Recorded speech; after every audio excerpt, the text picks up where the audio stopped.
everyone, it's Miss Kristy from East Pennsboro Library, and today I am here with another Skippyjon Jones tale.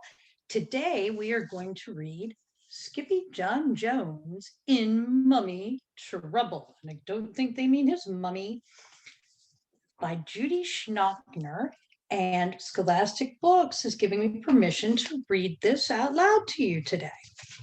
So, Skippyjon Jones in Mummy Trouble. As always, we have our happy Skippyjon Jones puppet.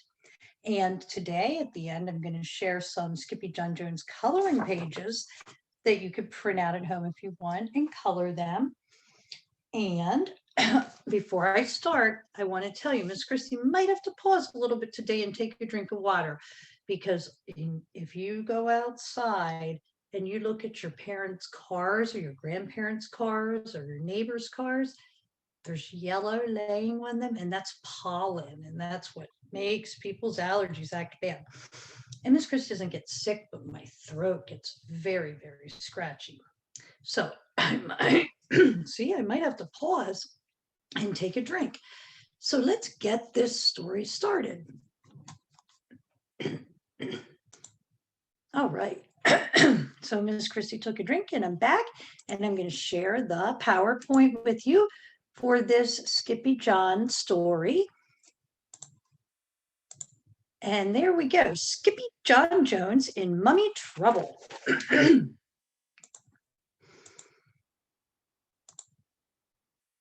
For Carol and Steve, and muchas gracias to Lucia, Stephanie, Heather, Sarah R., Sarah P., and the many who make Skippy bounce con mucho cariño, Mamalita. All right, let's get this story started and see what kind of trouble Skippyjon is going to get into today. Skippyjon Jones did his very best thinking outside of the box. And this twisted his mama's whiskers tighter than a Texas tornado. Hey, you, Mr. McPoo, said Mama Junebug Jones, just what do you think you're doing? McPoo didn't say boo. He was too busy reading. Oh, yay, Miss Kristy loves it when kids read. National Leographic Cat Mummies, because a Leo is a cat. Hey, little digger, I'm talking to you, said Mama, scooping up her boy. A pyramid outside the litter box will never do. Then she saw his magazine. National Leographic, mused Mama, and the curse of the cat, Mummy? Why, this will give you nightmares, boy, with an upset tummy, too, plus a puffy tail. On the grandest scale, this story is taboo. But Skippyjon Jones was in no mood to listen to his mama, so he skedaddled into his room. He bounced once, he bounced twice for a really good bounce on his big boy bed. And the third time he bounced, he said, oh, I'm Skippyjon Jones and I do love my mummy, but if I don't bounce, I get knots in my tummy. Then the kitty boy flipped over to the mirror for a look-see. Holy smokito, exclaimed Skippyjon Jones. I know you, he said to the doggy in the mirror. Your ears are too big for your head is too big for your body. You are not a Siamese cat. Then, using his very best Spanish accent, he added, you are still the big chihuahua dude, the whole enchilada. And they just might like enchiladas in Egypt, thought Skippy. So the kitty boy donned his mask, that means to put it on, and cape, and began to sing in a wee soft voice. Sing along with me.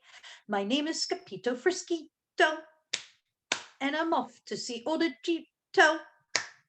My chicos insist, and I dare not resist the chance to get a mamito. In the meantime, his little sisters, Jezebel, Jillyboo, and Jujubee, rolled into his room with a plan of their own. The J to the third power, huh? J cubed. But The kitty boy was already deep inside his closet on his way to ancient Egypt. Look, this is the keyhole in his closet door. Miss Kristy wants to show you something when we're done. I'm going to show you my doors at my house because they have old keyholes and they're really neat. So the kitty boy was deep in his closet on his way to ancient Egypt. And paddling down the river Nile, who should sail right past but a kooky crocodile? Hunkered down on his lumpy bumpy back were all his old amigos, the Chimichangos pack. Uh-oh. ¿A dónde vas? Called out Skippyjon. We are going to the undermundo, answered the Chihuahuas. Not to the underwear, exclaimed Skippyjon, his underwear on his head. Crazy kid. No, no, no, said the Puchitos, you silly little beast, to the underworld where mamitos rest in peace. Peas? Exclaimed Skippyjon. Who wants to sleep in peas? We do, said the doggies. We hear they are to die for. You mean they are better than frijoles? Which are beans? Asked Skippyjon. Si mucho mejor, senor, said Paquito Tito. Vámonos, said Skippyjon. What are we waiting for? But then Don Diego, there he is, the biggest of the small ones, spoke up. Hold your ponies, Pepito, to get to the undermundo. We first have to answer the riddle of the Finx. I've heard of the riddle of Sphinx, but never the Finx. But I'm not good at riddles, said Skippyjon. No problemo, said Paquito Tito. You have a muy big brain. Then they set forth from the Rio Nile to find the Finx. The muchachos began to sing, Skippy, Skippy, Poo, Skippyjo, we only have one chance, Rito, to pass by the Finx, so don't be a jinx. Just answer the riddle, dum-dito.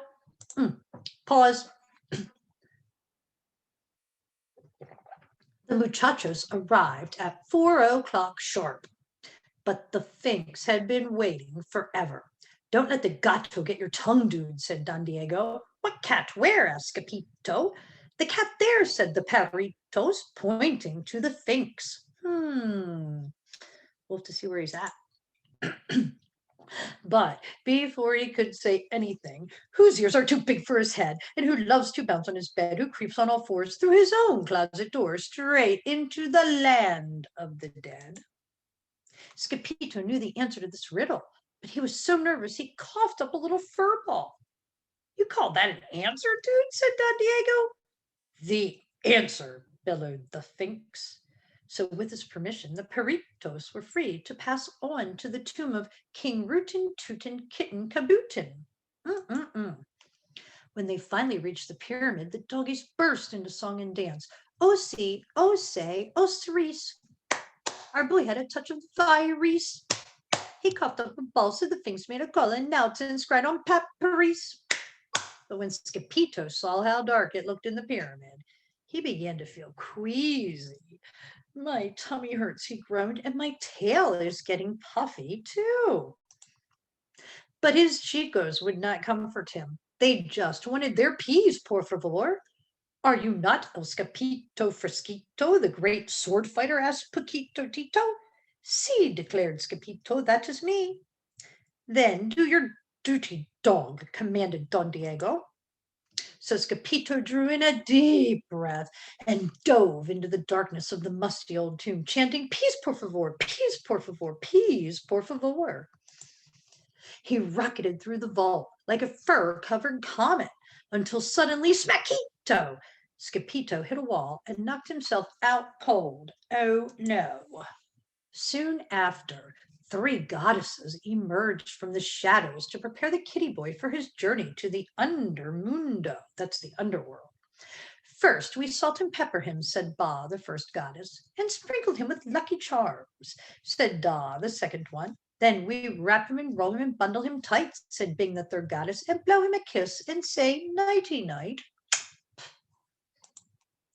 Then the trio rolled the wrapped cat down the ramp into the king's burial chamber.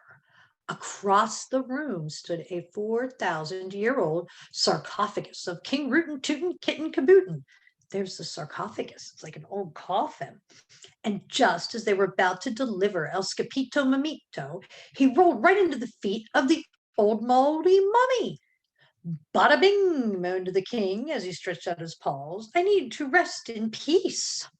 Peas? Screamed El Scapito Mamito, walking up in a flash. And quicker than you can say mummies, mumps, and measles, he grabbed 2 paws full of peas and high-tailed it home. So he went and he got the peas. When Los Chimichangas saw El Scapito Mamito came rolling out of the pyramid, they went into a real tailspin. Let me read that again.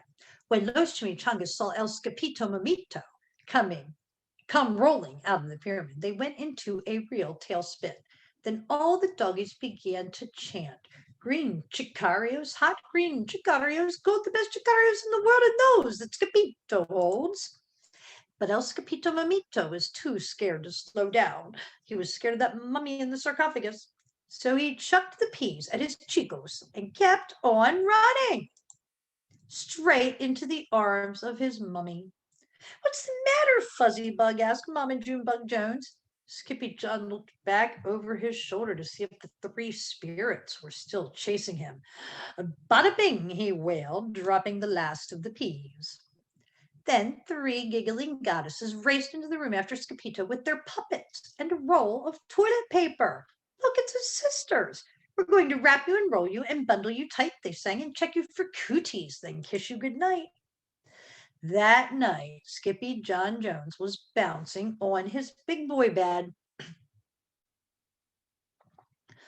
No mummies in my closet, no mummies in my bed, no mummies in my bookcase, no mummies in my head. Just before he closed his eyes, the kitty boy checked his room one more time for mummies. The only one he saw was his own. I love you, Mummy, said Skippyjon Jones. I love you too, Bunny Boots, said Mama Junebug. Now go to sleep, por favor. So Skippyjon had another wonderful adventure. So Miss Kristy was thinking about all of Skippyjon Jones' nicknames. So far in the 3 stories we've read, he's been called Mr. Kitten Britches, Mr. Fuzzy Pants, Mr. Cocoa Pugs. That was in our first story when we met him. In the second story, he was called Mr. Doodle Paws and Mr. Beans. And in this story, Mama called him Mr. McPoo, Little Digger, Fuzzy Bug, and Bunny Boots. I bet you have a lot of nicknames, and I'd love for you to share them with me when I get to see you. Miss Kristy has some nicknames from the old days, too. My mommy used to call me Snooky, and then when I got older, she started calling me Isabel. I don't know why. My brother, he's Biggie still today. He calls me Littly. And that was from the day I was born. My neighbors in my old neighborhood where I grew up on Bunny Lane called me Christina. And my neighbor across the street, Gregory, we called him Bubba Louie. He used to call me Ladybags because that was my last name. And I don't know where the bags came from, but Gregory is an angel now.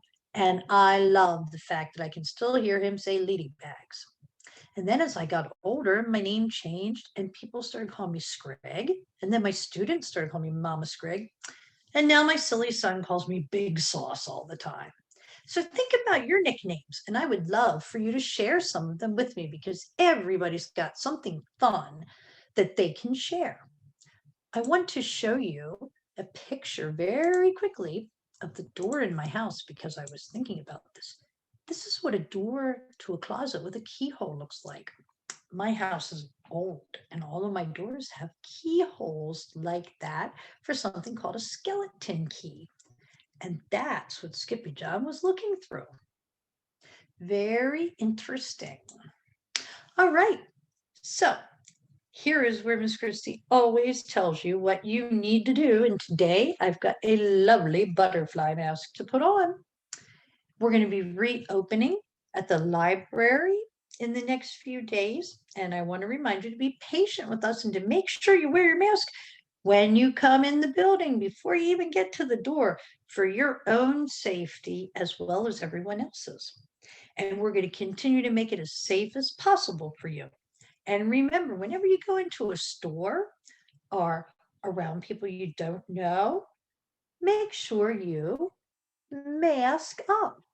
Because even though the library is reopening, I'm still not going to get to see you in person for a while, and I want to meet you. Have a great weekend.